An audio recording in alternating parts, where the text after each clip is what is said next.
Hey, folks, Monday afternoon, and we got a treat for you. I'm Geoff Edgers, the national arts reporter here at the Washington Post. And today I'm going to speak to Wolfgang Van Halen. And we're talking to him a couple days, 3 days, I don't know, after his new record, Mammoth WVH, came out in all varieties of formats. I actually have one behind me here. It's an orange vinyl. I suggest that, but the black vinyl is good too. And you just heard a little bit from of the title track from that record. Wolf, how you doing? I'm doing good, man. It's good to be here. We were on the big show here, so I wore a button-down shirt for you. You know. So this record came out last week, and how has how has it been received so far? People have been really excited about it. It's been amazing. Really, for me, it's just been a relief to finally have it out, man. It's been so long that it's crazy to be on the other side of this. I didn't think I'd ever make it. What people, when you say so long, what people don't understand is that I know you don't call yourself a genius person, but you recorded a lot of this record years ago, several years ago. You wrote it when I sat with you in the studio. We did an article on Wolf. You can, I know you people love the print. This is the article. It came out Sunday, but you can look at it online too. You were writing these songs 5, 6 years ago, a couple of them even longer ago. But you did not put out this record. It was done in 2018, and the reason is, you tell us. Yeah, my father had his health struggles, and so it was either, put the record out and go on tour for 18 months, or be with my dad. And I think I made the right choice. And I mean, your dad wanted you to put out this record, didn't he? I mean, I spoke to your mom, and he heard everything on it, saw you playing in rehearsals.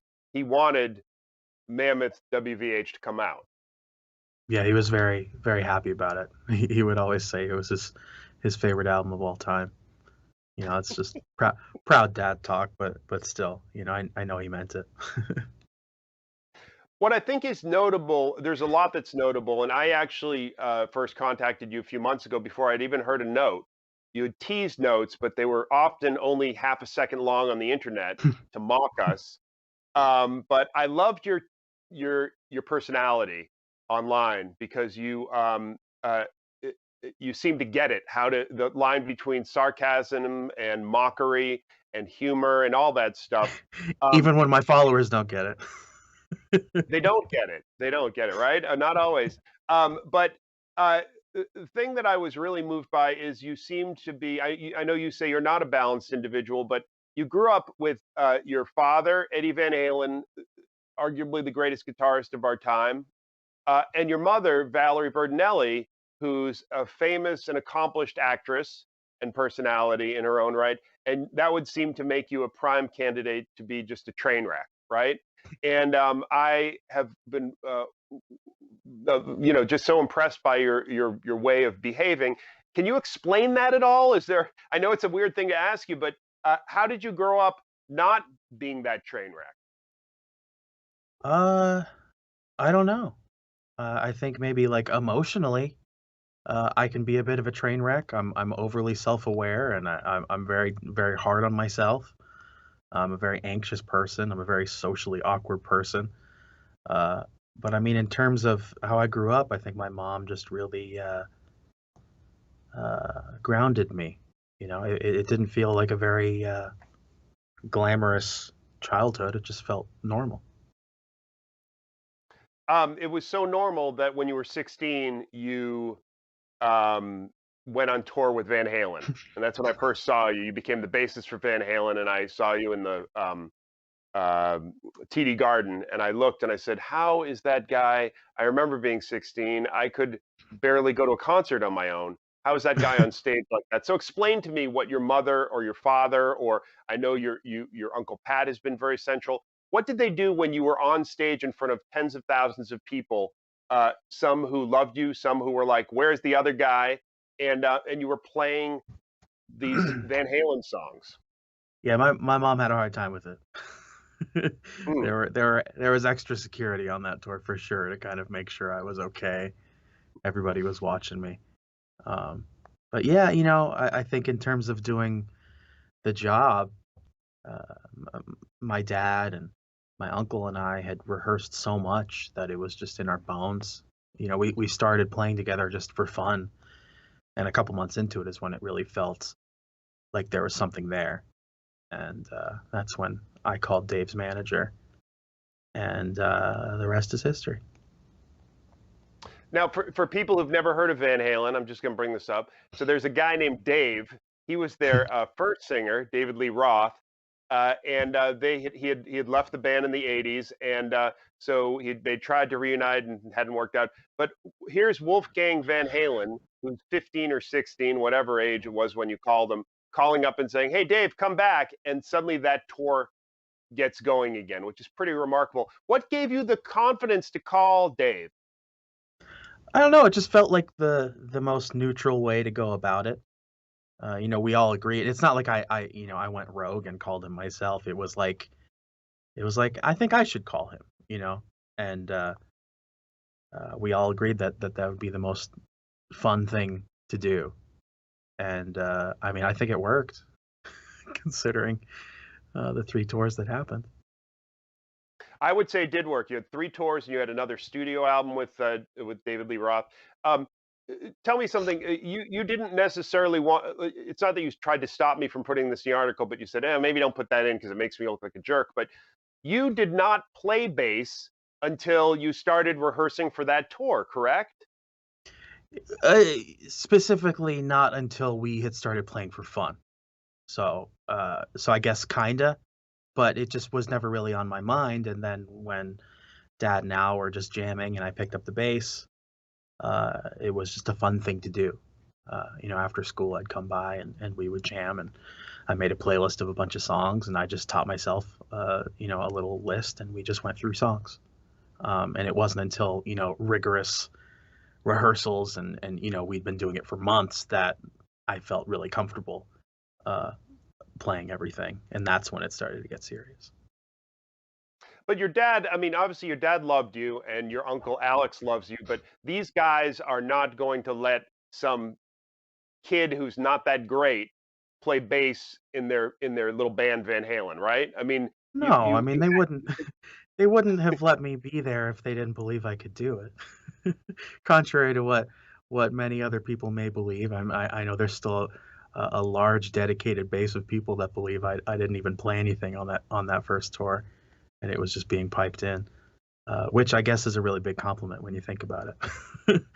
um, but yeah, I think it's as simple as that. They wouldn't have been comfortable having me there had they not been confident that I could do it. what is the your first instrument I think is drums. And Mhm. the thing that's really interesting about this record, which I think the great Vernon Reid, the guitarist and founder of Living Colour, tweeted the other day, and what a great player. He said, what I love about this record is Wolfgang plays all the instruments, but you sound like a band. Because I've heard a lot of records. Paul McCartney, played the drums on his band on his record, and those all sound like you go, "Oh, he's pretty good drummer for Paul McCartney." But you do sound like a band. Uh, what is uh, uh, what is the reason you didn't bring in all these celebrities, or even like just the guys who are in your band now, and record them? Why'd you do it all on your own? I think it was more of a personal challenge. I wanted to see if I could do it. After seeing how Dave Grohl did it with the first Foo Fighters album, uh, since I could play everything, I wanted to kind of set that goal. It had always been a dream of mine to try and do something like that. And through the process, I found that it was very, very fun, and I had a really good time doing it. So I'm definitely gonna keep doing it that way. The sound that you have, I'm going to let you describe. If someone says to you, "What is Wolfie's sound?" What is that sound? I just call it rock.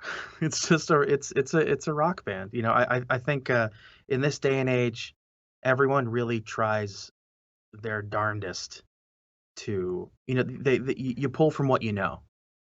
So I hear so many times where people are like, "Oh, the album's great. It reminds me of this," or "It reminds me of this," and half the time I'm like, "I don't even know what that is." you know. Yeah, I think just people pull from their familiar pool. But overall, I think the album just it sounds like itself. There may be certain influences and stuff, but overall, I think I've managed to create something that stands on its own. I think what is great is that it's like a piece of art. If you're staring and looking at it, you read into it what you want to.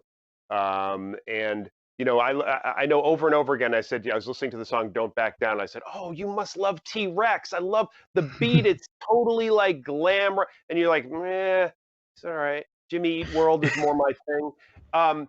But the beauty of it is, I think one thing we can say is it doesn't sound like a Van Halen record. I'm sure you've heard that and you've thought about that. Um, am I right about this? Yeah, I mean, I'm sure there may be things unknowingly, like maybe in some things that I do that may sound Van Halen-y, you know, but yeah, I really just straight up just tried to be myself on this. And I didn't want to try and be the guy to go like, hey, if you want to get your Van Halen fix, come here. If anything, I wanted to do the exact opposite. And I think it's funny to see now that the album's been out for a couple days. I've noticed in some reviews where it's like, the good, it's a cool album, and then like the bad, it's not a Van Halen album, and it's like that's like biting into an apple and going like, well, it's good, but it's not an orange, and it's like, well, you shouldn't have gone there if you wanted the orange, you know. So it's a funny demerit on something that kind of doesn't really fit in the orbit of it. Someone wrote me an angry letter after our story, and they said, "Hey, uh, it, his name isn't just Van Halen isn't just the famous one. Also, there's Wolfgang Amadeus Mozart." I was like, "Yeah, I know who he is." I said, "You could have read the headline either way. It was supposed to be played." He's like, "Well, you should have mentioned Wolfgang Amadeus Mozart." Uh, do you ever think about putting out? People use pen names. I mean, authors, women who couldn't get published in the 19th century would put out books with male names on it. Was there Mhm. ever a moment in your head you said, you know what, I'm going to put this out completely, use a different name, or not connected to Van Halen, or not that sort of Well, thing? I think I'm halfway doing that. I'm not calling this band my name. It's a band. It's sure it's all me, but it's a band. I'm positioning it as a band. Um, so I guess I'm kind of wishy-washily doing that to a certain extent. And Mammoth is a great tribute to I mean, Van Halen started out as Mammoth somewhere along the way, right? In the early Mhm. 70s. That's sort Yeah, of the tribute to that. many different band names my dad used. Genesis was one, and then they found out about that other band that's actually called Genesis, and then they called themselves Mammoth. And then David Lee Roth was the one who was like, your last name's pretty cool. How about we do that? So, growing up, I always loved that name, Mammoth, and it just always stuck with me that when I grew up, I wanted to call my own band that. You know, so I think it touches on the history, but I'm able to take it into my own direction. The other thing musically that I love is I try to mention Steve Miller every time I can because I just love Steve Miller because he was a genius guitarist, and you hear him playing at Monterey next to Hendrix. But then he cracked the code of what he wanted to do in the 70s, and he held back, and he wasn't about showing off his chops or doing endless solos, whatever. He figured out how to do pop music, and that's something that I find you do, and it sometimes gets you attacked. There was this great tweet that I quoted. Unfortunately, this guy, Foodie Academy on Twitter, is gone, disappeared. But who would think it? Oh, But what happened? but you do this song Distance. First of all, tell us. I'm going to get to this question, but tell us about Distance because that was the first we heard of you, and that came out in November, and you played that on Jimmy Kimmel and had a beautiful video. Tell us about that song. Yeah, Distance is a song that I dedicated to my father. I had written it some years ago because my dad's health struggles had been up and down throughout the years, and it was just kind of a song I wrote to get those feelings out and And yeah, it wasn't the first song I planned on releasing, but considering after losing my father, it felt like you know he wrote a song for me when I was born, and so it just felt like a very nice, you know, paying the respects to my father in the best way I know how with music. Um, and the proceeds went to his favorite charity, Mr. Allen's Opus, and it just seemed like the right thing to do, even if it wasn't the right first song for people to hear. Um, it meant more for me to release that song first than to say release a different song from the album first. Well, it's a beautiful song, and the video is hard to watch without feeling something. I'll just say that you use this. It's just beautifully done with home video of you and your mom and dad from over the years. But this guy, so, uh, and I'll preface this by saying that I know. I mean, you could listen to Mammoth, WVH. If you listen to the first song, Mr. Ed, it's like Wolfie is tapping and playing all these blazing things. It's like to say, hey, you know what? I can do this now. Let's move on. But on Distance, you have a very specific solo. It is sort of one note. It's two notes, but it's one. And this guy writes, Wolf, don't know your music well. I always like it when things start like that. What I've heard was a guitar solo. I'm not too familiar with this, but I'm gonna show you my full opinion on it, regardless of I'm how gonna much throw it knowledge. out there on the internet because everyone will see it. So, Wolf, don't know your music well, but what I've heard was a guitar solo that was one note, boring and uninspired, and a tribute to your legendary dad. I know he taught you better than that. Now, you, by the way, said the solo for Distance is all emotion, and at the emotional height of the song, it's why Pop loved it. And then you said, "So go f yourself." We had to go to our editors and get that approved. Um, but first of all, why not just let Foodie Academy go? Tell me about because this is a practice of yours and it's one we all revel in. But many people say, let the trollers die. You're so much better than that. Oh, but it's so much more therapeutic to kill them yourself, isn't it? Instead of let them die on their own. It's fun to put them down. You like doing that, right? Half the time, they, either one of two things will happen.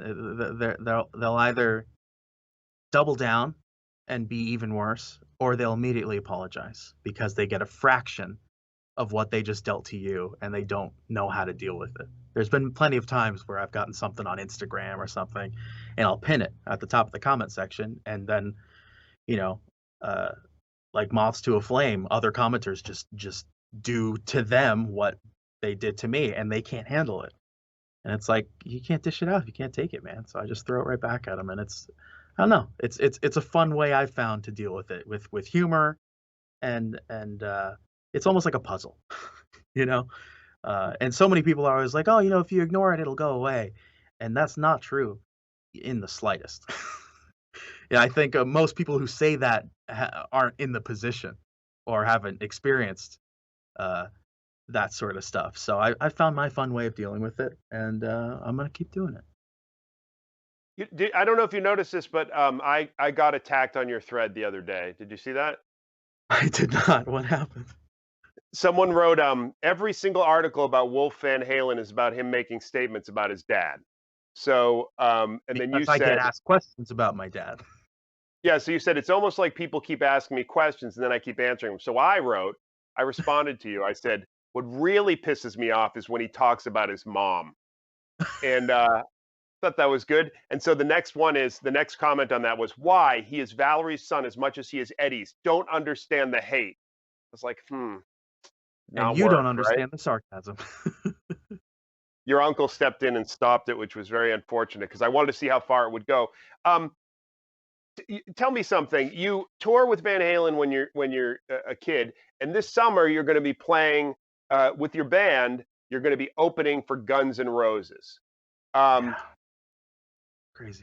does that make does is it, there's I assume a certain kind of protection of being on stage with your dad and your uncle and playing songs that everybody knows. Is there part of you that's a little bit nervous, or what are you thinking about opening in Fenway Park for Guns N' Roses?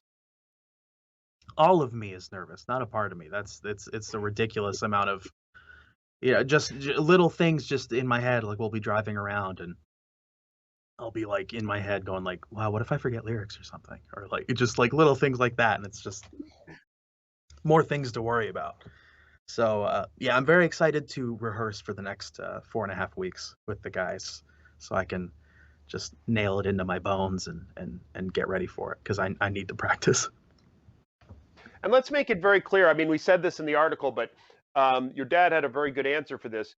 When you're on stage, and we see so many bands where it's like the Almond Betts band, or whatever, and we're not insulting any of those folks because there's something great about celebrating great music and art and perpetuating it. And you're doing it in your own way. But if someone's up there and they're expecting you to play Eruption or Jump or Jamie's Crying or Why Can't This, you are not going to be playing any Van Halen covers. And explain the reason for that, and sort of your dad's take on that, because you did talk about this.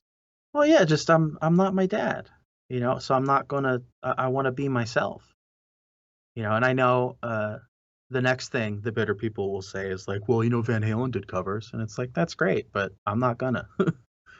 I've got enough original material for a live show.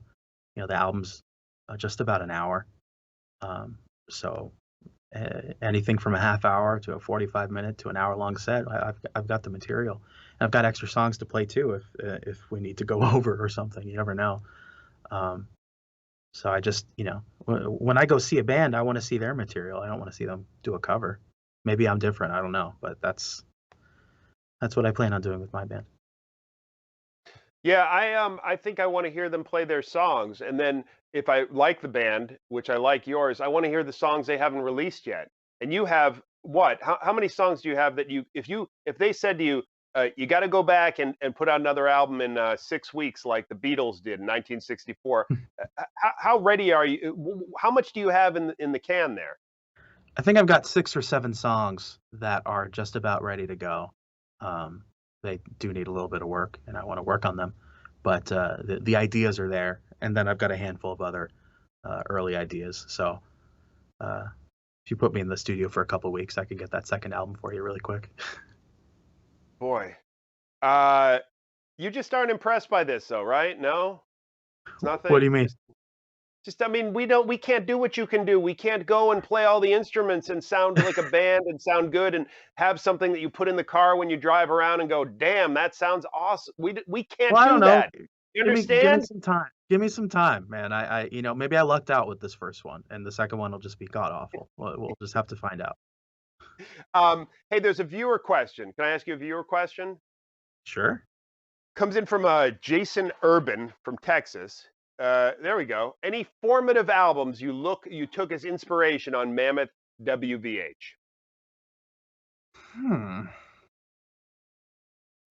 I mean, I guess just in concept, the very first Foo Fighters album. I don't think maybe material wise, but I think just how he did it himself it was one of the bigger inspirations for the project. But in terms of like tonal or inspirational from like certain songs, I think it's a song by song basis, not really an overall, because I recorded so many songs that I don't think there's any particular influence that influenced the album in terms of its sound. Obviously, we both appreciate Foo Fighters and Dave Grohl, and he made that first record, which was excellent, and then he formed a band, and he then no longer did that thing where he plays all the instruments. But you intend to, and tell me why that is, because I assume there is something that you get from playing with people creatively. I think overall, I just really like to play the drums, and I don't get to do that live, at least in this. So I guess it's a selfish thing. Like at the very least, I want to play drums. But since I play guitar too, why not? And it's like, oh, I play the bass too. So it's just, I don't know. It's a fun, easy thing for me to do. It's just a good time. It doesn't feel like work, So I want to enjoy myself. So I want to have fun playing all the instruments. I want to ask you about your dad. Obviously, this has been a very difficult year for you. And is there any connection between this album coming out going out on the road, having people talk about how much they love it, and this mourning process, and trying to get through it in some way. I don't know how you do, but have you been have you been finding that it's been helpful to be doing this stuff?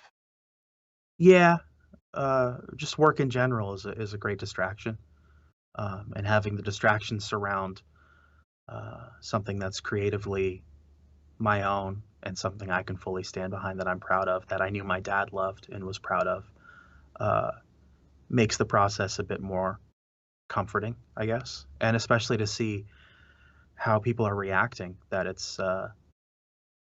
people are very happy with it, and that makes me happy because it's all me. Like this is 100%. Like I laid it all out there with this album, so to have it be received so well uh, is really an honor.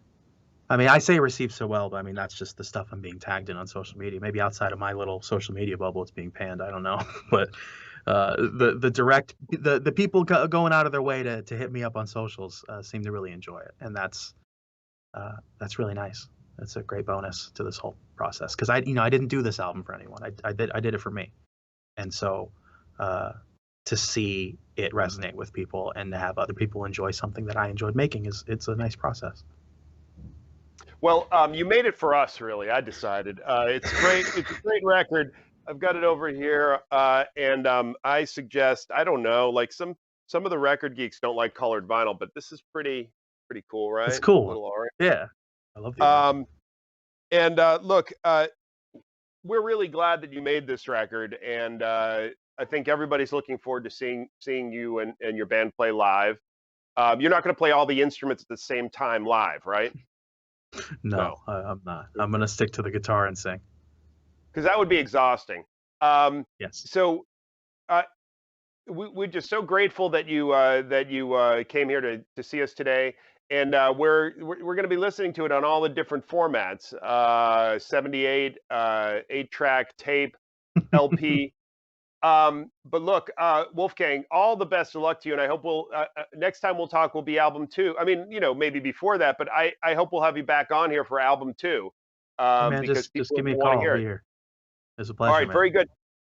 Folks, so tomorrow on Washington Post Live at 10 a.m., my colleague Francis Steed Sellers is going to talk with legendary environmentalist Sylvia Earle.